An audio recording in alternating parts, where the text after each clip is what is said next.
Hey everybody, going live here on Instagram. Today we're speaking with Jan Keck, who is the founder of Ask Deep Questions, Ask Deep Question cards, virtual conferences, connection, all about going deeper with one another and making sure that we have those meaningful relationships that, as we know, and certainly the GenWell project is proud to speak about as well, which is those connections that keep us happy and healthy. So looking forward to it. I have a set of Jan's Ask Deep Questions here today. Maybe we'll even crack them open and have a conversation with Jan about it. I've had a new holder for my phone. If change it up, we won't change it up midway through the interview, but it might get a little shaky. Hi, Pedro. How you doing, buddy? Good to see you, my friend. Hey. Hi, Jan. Hey. Hi, Jan. How's it going? Good. How are you? I'm good. How are you? Look what I have. Very good. Look what I have in my hands. Amazing. I love seeing those colors in other people's homes. Yeah, it's nice to see it. I don't know if you're getting an echo. I'm getting an echo. I don't know if you're getting an echo. I'm getting an echo. I don't know if that's an issue for you. So I just tried using my earbuds, but when I tested it, it made a weird sound. So I can try this, and you let me know if that sounds better. That'd be great. Yeah, that'd be great. So let me know if this sounds better. That sounds good. Or worse. Can I hear me? No, that's perfect. Okay, perfect. Awesome. Thank you for doing that. I don't know what you were or weren't doing because I haven't heard that yet, but glad we got it solved so quickly.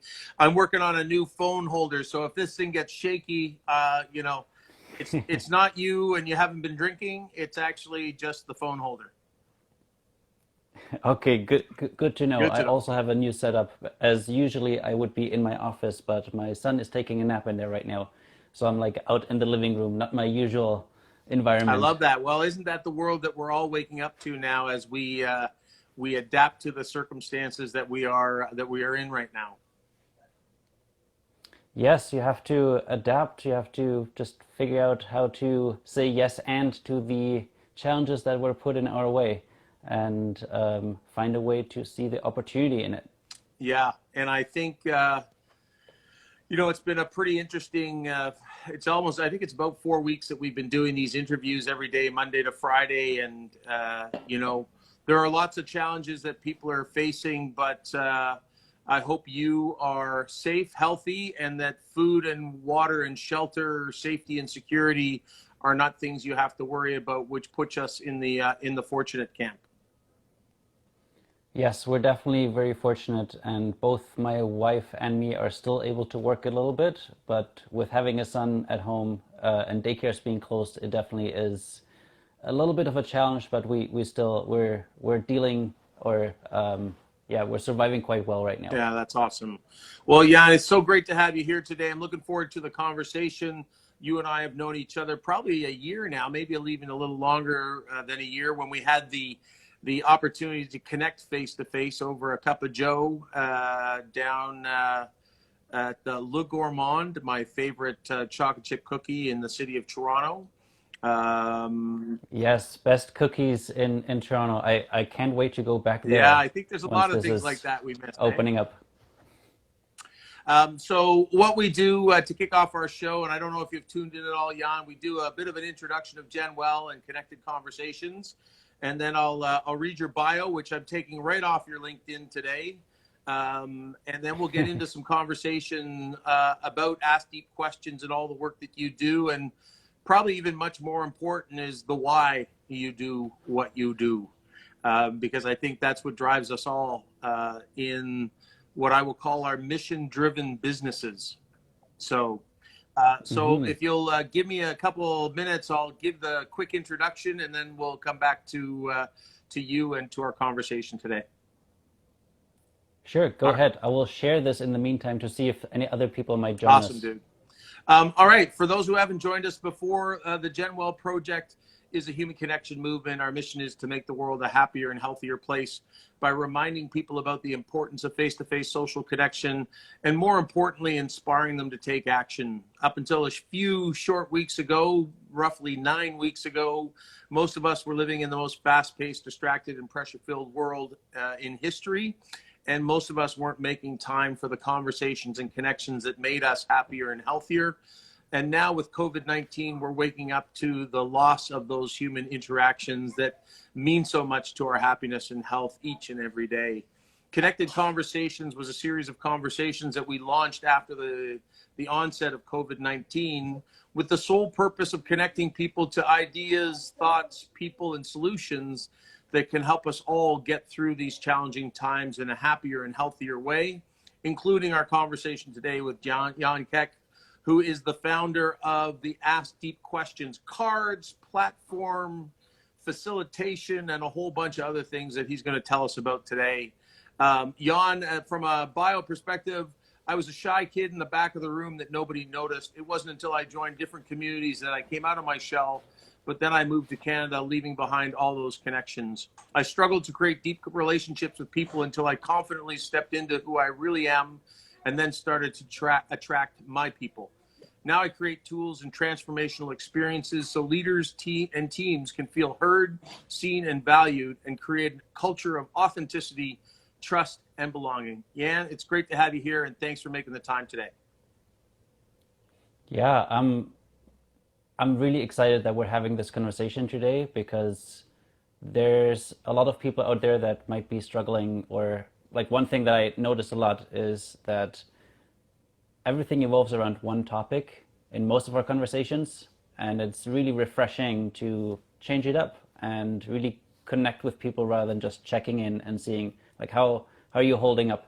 That's been kind of the almost the replacement of "so what do you do" question for me.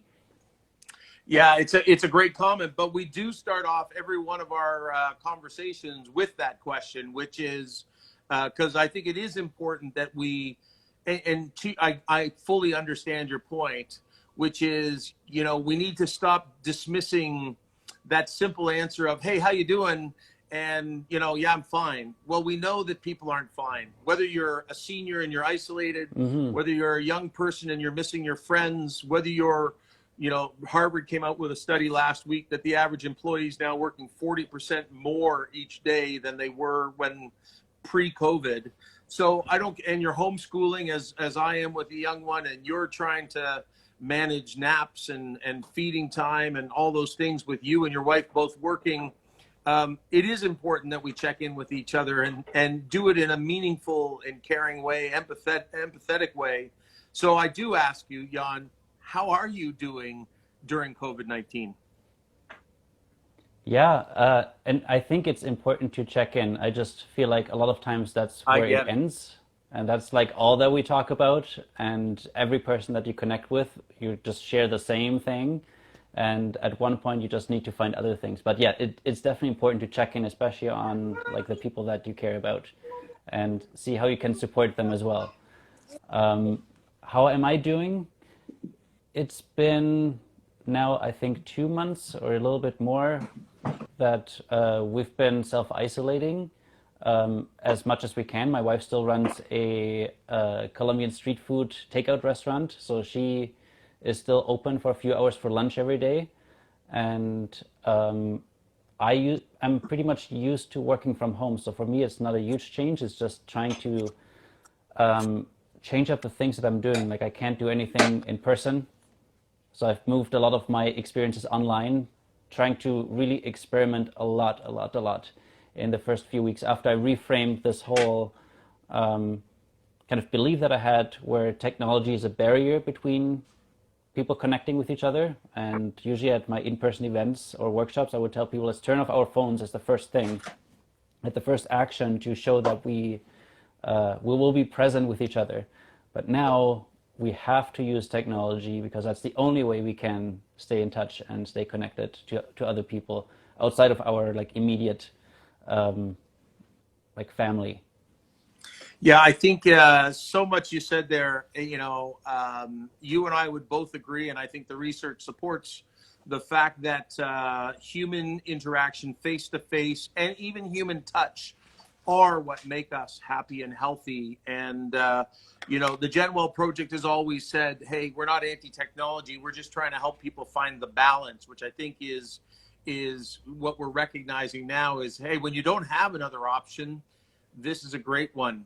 And I think to your comment about the question, because you and I have sat down, and this is the power of face-to-face, as you and I know, because you and I have had the opportunity to sit down and have a coffee together, and it was only because we connected, because we were in the same space, because we were trying to make the world a happier and healthier place in our own unique ways. When I get on digital now with you, I don't feel disconnected from you. To me, this is a great supplement. And when we get on this interview or this conversation, I feel like I know you well because of one cup of coffee, because of how we conducted ourselves, because of how we communicated to one another in a compassionate, caring, empathetic way. And so I do, you know, I totally believe in face-to-face as the way we make each other and support each other in a happy and healthy way. But isn't it amazing that we're lucky enough to have technology now? Because if this was sorry, what was the crisis? The Spanish flu, was it? Is that what the, oh my God, I can't believe, whatever the. Yeah, like 1914 or something. Imagine like you weren't able to get out of your house and you couldn't talk to people. Ago. That would have been, you know, terrible. Yeah, I'm very grateful about, like, whenever somebody asks me what you're grateful for right now, I often say technology these days, because it allows me to connect and stay in touch with people that I already know. But also, I've probably made so many new connections because now suddenly everybody that was doing these awesome local events, kind of hidden from the rest of the world, in their little town, in their city, now had to move them online. Suddenly they all pop up everywhere. I'm like, oh my God, you're doing an amazing thing. Let's connect. Let's have a Zoom call and get to know each other. And there's a few people that I've now had a few calls that were actually getting to know each other like in a much deeper way than I would have approached before this. Like, if we can't meet in person, we're never really gonna like build that relationship as fast. Now, yeah, I feel like I get to know people that live in other parts of the world, that are in Europe, that are on the west coast of the States, and we see each other like every other week. I think it's really really interesting, Jan, and I think, and I'm curious. You know, I wrote a blog about the fact we've all been given permission to use technology now, because before this, I agree with you. I didn't, like, even with you, I would never have considered having a virtual call when I knew you lived in the same city. I would have felt that it was disrespectful to have a virtual call with you, especially when I know that you and I are both into deep, meaningful conversations about making the world a happier and healthier place. But do you think this is a good thing, that we've now been given this permission and the opportunity? And you must have, where are you from originally, Jan? I grew up in Germany, and then 12 years ago I moved to Canada. So you must still have family and friends back there, or people that you keep in touch with. You must have been fairly comfortable with digital connection. Were you, you know, even recently?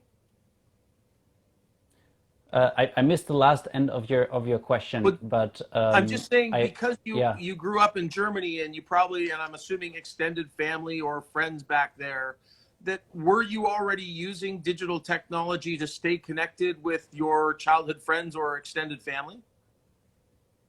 Yeah, like, my parents are in Germany, so we usually have a video call at least once a week or more. They were also supposed to be in Canada in May, and then they have another trip that they originally booked for July, but neither of them seem to be happening. And then we're even thinking of moving one of the flights to the holidays for Christmas for them to come here, but we're not sure if that's gonna work yet either. So we're using it a lot. And again, we have a 1.5-year-old son, and my parents really want to spend time with him and see him grow up. So there's a lot, like, I send pictures, videos every day. So we're very much connected digitally because that's the only way. Of course, I would prefer them being here in person or me being there, but it is the best to bridge the time between when we saw each other last in person and we can't do that again. And I feel like it's the same thing with all the other people that I've met online. Like my goal is to at one point meet up in person. Yeah. And first off, I want to say, I hope that your parents and it's a boy, right? Mm-hmm. Yeah. I hope he gets to see his grandparents and his grandparents get a chance to see him very soon, because I can only imagine how they're feeling, only being able to do it digitally. Yeah, it's not the same if they like you can only play so much through a screen with a And I toddler. think that has that same message, whether it's toddler and grandparents or human beings connecting. You can only do so much. I know even when you and I first connected, we hugged it out because that's just who we are. And I think, we are missing human connection more than ever going through this. But let me ask you this question, and we'll get on to, who you are and what these are momentarily. But, so you felt comfortable reaching out to your parents because that's the option you had to connect. Why do you think connecting, and I'll say for business, but I'm not even sure if that's exactly it. Was it because there was a closeness, a geographic connection in the sense we're in the same city? But why do we feel that barrier to reach? Did we feel that barrier before today to feel like we could reach out to somebody digitally? What do you think do you have a thought on that? I don't know if there was so much of a barrier, but I think everyone's just gotten a lot more comfortable with using things like Zoom, to just use that as the platform, as the medium. Yeah. I've been using Zoom for probably the last 4 years as part of different groups, Wow. mastermind groups and support groups that I've been part of. But so to me, it was nothing new, and I've used it for like probably the last 2 years or so whenever I wanted to connect with someone that is not in the same city.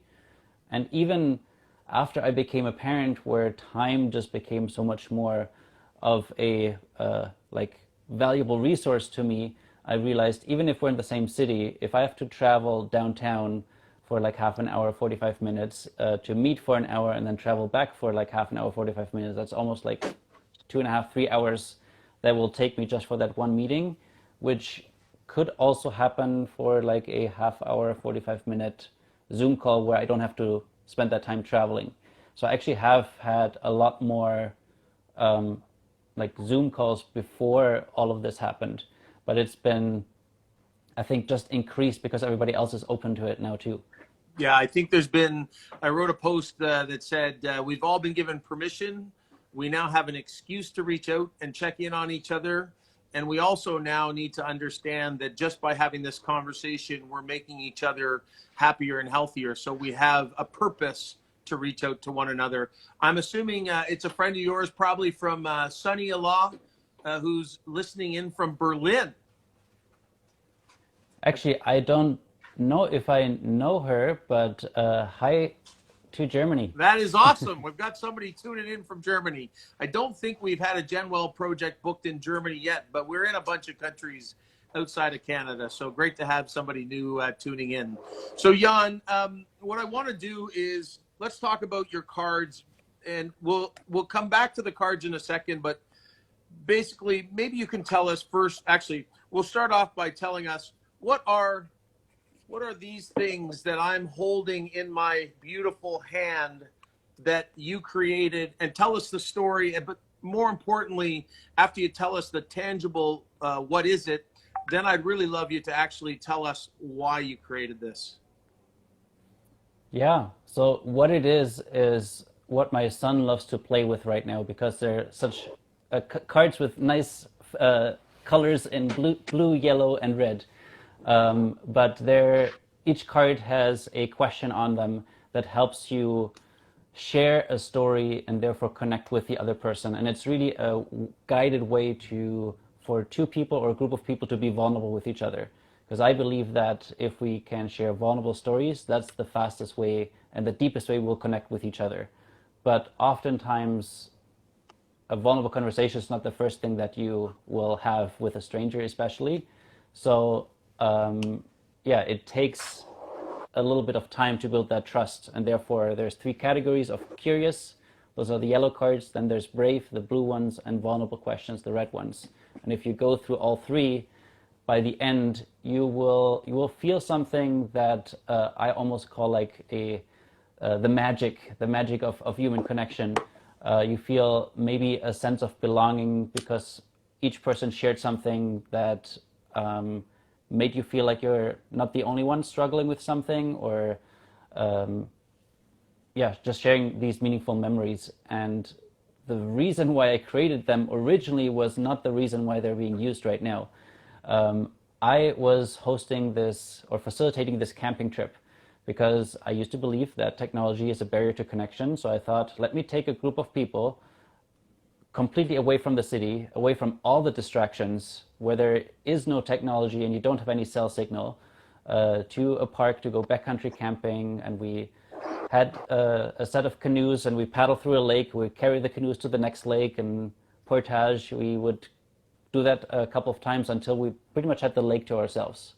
And I was worried that the people who were mostly strangers to each other would not survive the 4 hours car ride to even get to the beginning of the park without doing small talk or without being on their phone, without looking out the window and not knowing what to talk about. And I thought this experience that I'm creating for them needs to start the moment that we leave the city.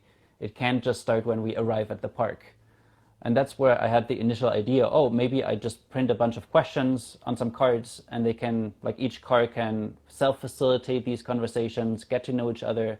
So by the time we arrive at the park, they are not strangers anymore. They already made some connections. They already were maybe, and that will just make the rest of the experience so much more meaningful. And that's exactly what happened. Like we talked about things that we rarely get a chance to talk about, from things that we struggle in our relationships to what challenges we're facing in our business, what courageous conversations we've been avoiding in our lives. And at the end, almost everyone asked me, hey, can I borrow these cards? I want to use them with my family when I go back home. Or can I buy one of those? Are you selling these? Because I need to do this at the next dinner party where I'm hosting my friends. So it kind of started with this and then turned into me figuring out, okay, how can I turn this into a product? What are the questions that actually work well? And the first version also had no categories. So there was no like curious, brave, vulnerable questions. It was just like deep questions. And you could get as the first card, have you ever cheated? Which was one of the first questions in the deck. And I realized very quickly, okay, there's certain questions that are not good to start with. So yeah, I learned all of these lessons, and now this was like 3-4 years ago. I don't even remember exactly that trip. The cards have been used in pretty much every continent around the world. I even had one person take them to Antarctica on a trip. Nice. So I can say all continents. And yeah, they've been creating these amazing conversations and moments of connections for people without me actually having to be there and facilitating it. It's funny, the thing that comes to mind for me as we drive with our family with a 5-year-old, it's called I Spy, or who can tell the best knock joke, or we have ways to do that interaction with young people. But why do you think it's so difficult for people when we get older to actually create conversation? Oh, hold on. We've frozen here. I don't know if that's me or if that's Jan. Hold on. We'll hopefully get back to...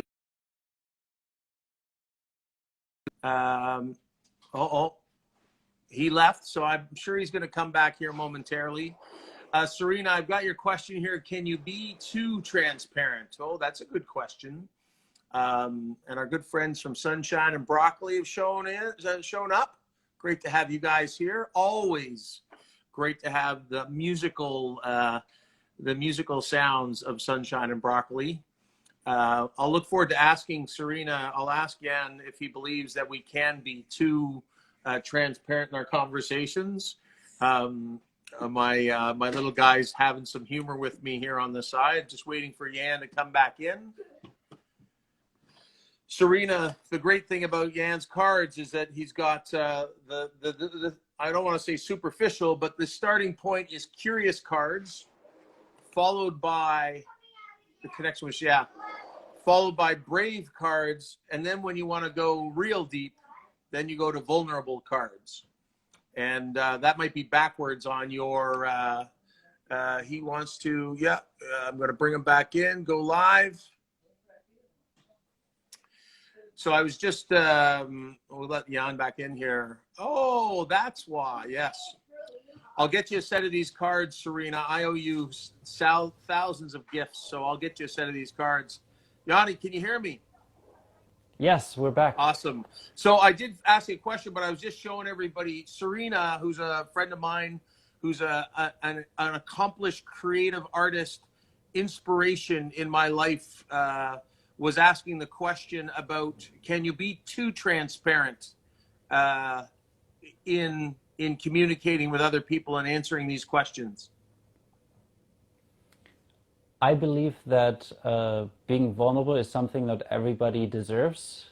Like, you have to choose who you want to share personal things with. And the one thing I've noticed is, or learned, the most important thing when you're sharing anything vulnerable, you want to make sure that the other person is present with you. And then it's not just one-way sharing, that both people are vulnerable at the same time. And that's why if you go through the 3 levels and each person takes turns in sharing, you'll get there kind of at the same speed. Yeah. And but it doesn't work if not both people are present. And that's why usually I tell people, turn off your phone when you're having these conversations. Now I tell people, make Zoom full screen and close the other tabs. Things like that to just help people, keep people pay focused. attention. And being present is not just only about like looking at the other person. I often describe as there's 2 different levels of listening. You can listen at the surface and you can listen deeply. And if you listen on the surface level, when somebody else is telling you the story of their amazing vacation that they just went on in Europe, and all you're thinking of is, oh, I went to Europe too, and I want to share this story, and mine was maybe even better. Like, you're trying to top the other person. So you're in your head already thinking of what you're going to share while the other person's still talking. And as soon as a opportunity arises, you jump in and you tell your story. Maybe they didn't even finish theirs. That's kind of the surface level listening. And deep listening is if you're really present with the other person and you can ask them maybe a follow-up question. You can help them learn even more about their experience. I often like asking people, like, what's the most memorable thing that happened? Or like, how has your life maybe changed from before that trip to after the trip? Or who was the most interesting person that you've met? Like, there's so many follow-up questions that we can ask to really make the other person also feel seen and heard at the end. And I think that's where conversations become really powerful. Yeah, it's funny. I would admit to being the person who probably was I would have called it building in my own mind up until, I don't know, probably till I started working in the not-for-profit space, because I think even in the corporate world, I felt the need to at times almost prove yourself that you had the answers and you had the solutions and you had the ideas that people were looking for.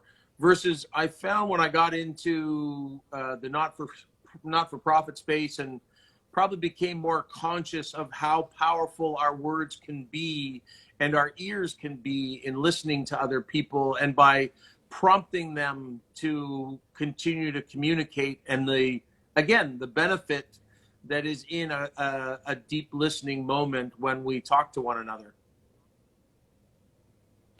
Yeah, I believe that the feeling that most people are after, especially if you're like attending an event or attending any kind of experience, like I've been running a lot of virtual experience as well, people want to feel heard and they want to feel seen. And if it's just a one-directional conversation, then they will leave without having felt that. And if everyone is kind of limited in their social interactions right now, having the opportunity to really feel that, like having somebody being curious about your story, about you sharing your stories, that is really rare.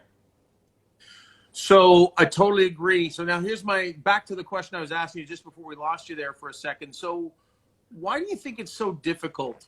As I was saying, with our little guy, we play I Spy with my little eye, or we play knock knock jokes, or we find ways to engage with one another, and that leads to conversations or word spell or number games, or and even when we're out walking, it's so easy because I think we're all in when we're with young people, we're almost in their headspace of just the awe of the world around us. But why do we find it so difficult to create those conversations as we get older? I think we're much more afraid of being judged, or we're much more afraid of being vulnerable. Like, it takes a lot of courage to even ask a vulnerable question.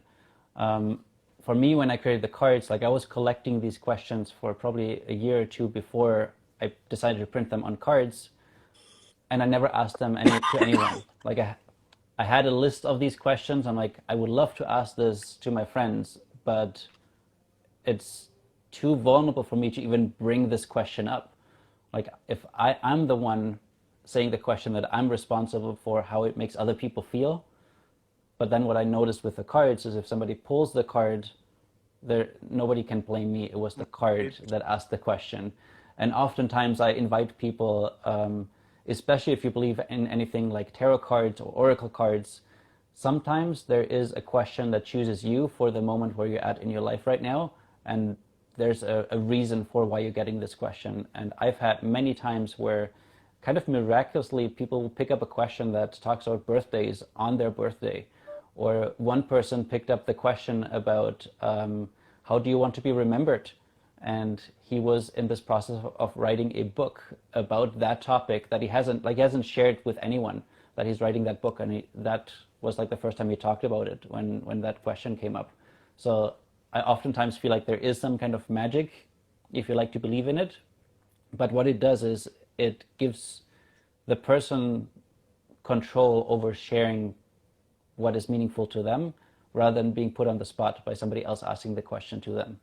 It is interesting because I think, fear is probably a little strong, but I think it is about us not being fearful to ask and fearful to answer, which is a crazy world that we have created, that we feel we feel like we're in such a competitive society that we can't either ask or answer certain questions. And yes, there's obviously the ones that probably fall into the vulnerable space that we probably wouldn't feel comfortable even in a I don't want to say a normal society, but in a less competitive society. But certainly I'm sure there's lots in the curious and brave that we should be comfortable in having a conversation with anybody. And of course it comes with time. So Jan, tell me, first off, let's stop right now and tell people how they can get a hold of your cards. Where can people go? And we'll do it again at the end. But where can people get a hold of your cards? The easiest place, and also the only place right now, is askdeepquestions.com, which is the website. And there you can order, and I'm shipping them from my apartment right now.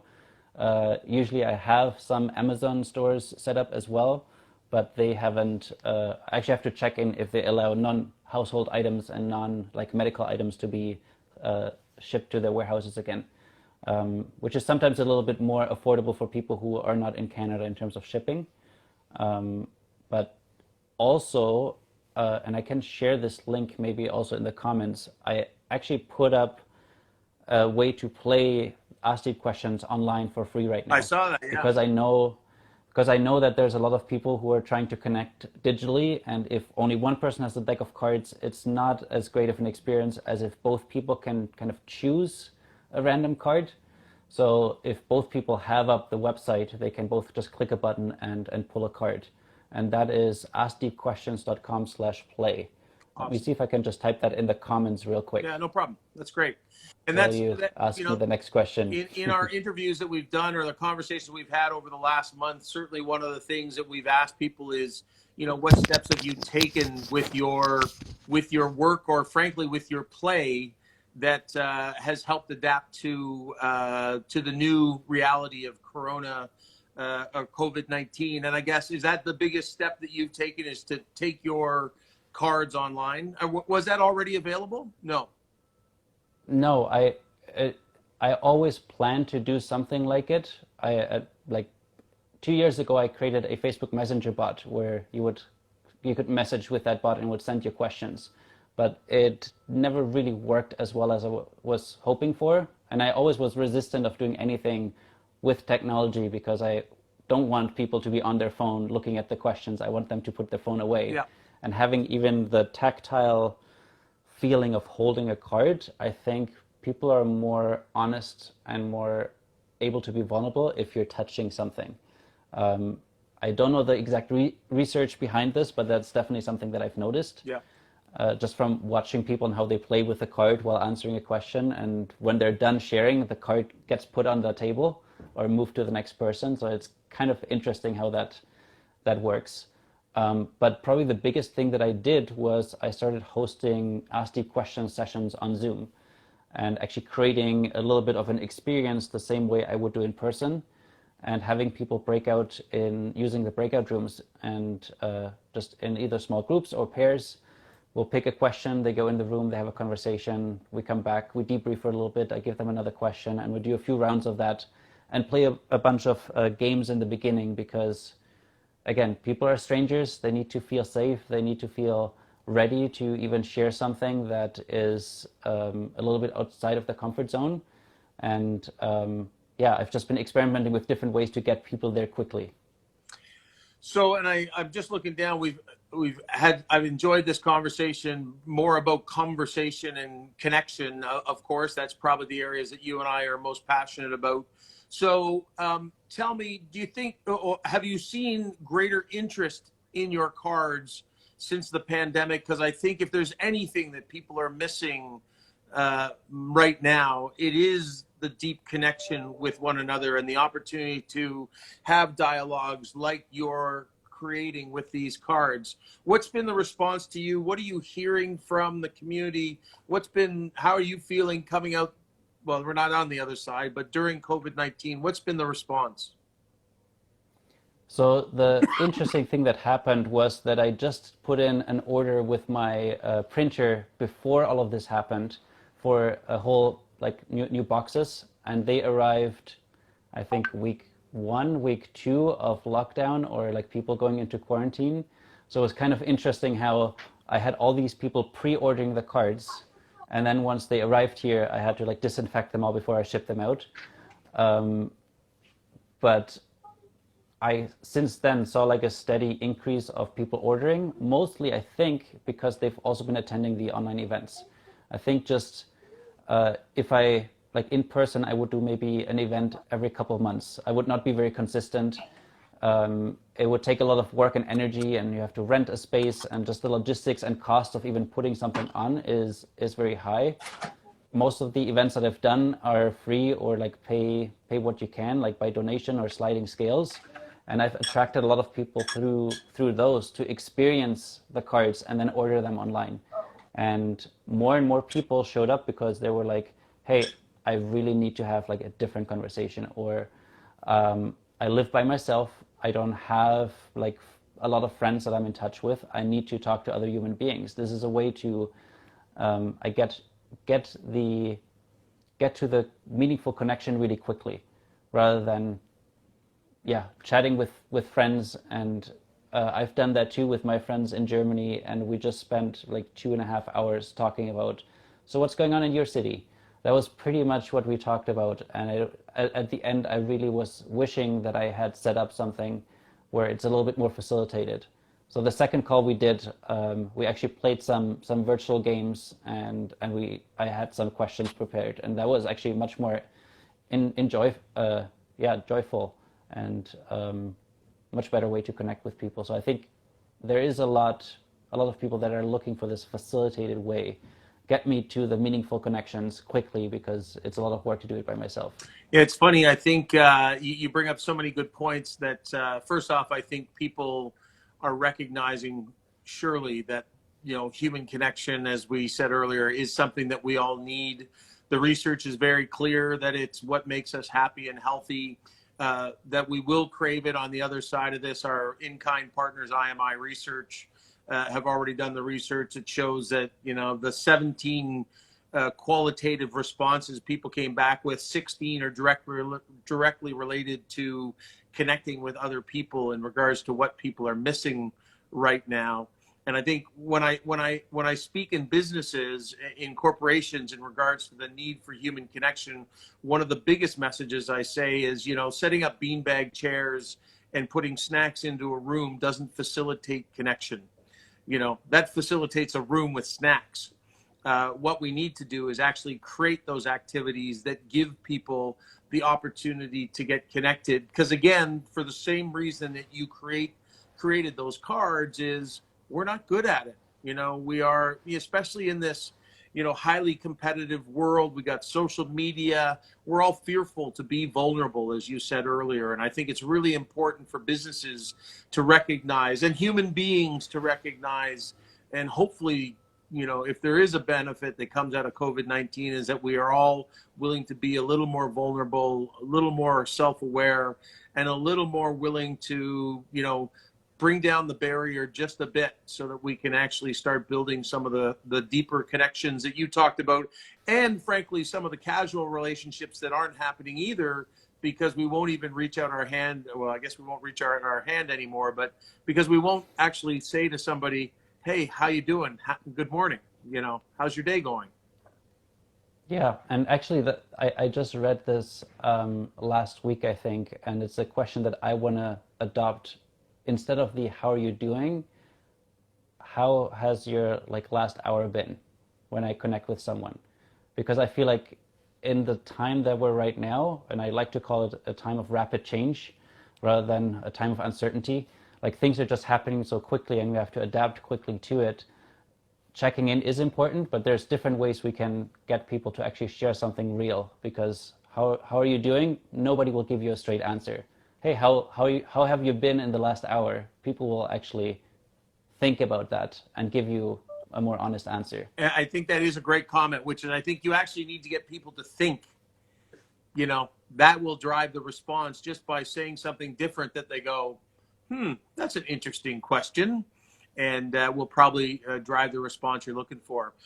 Jan, we're almost at the end of our time for today, but I want to say thank you for your time. Thank you for doing what you do. I certainly want to use your cards as part of my corporate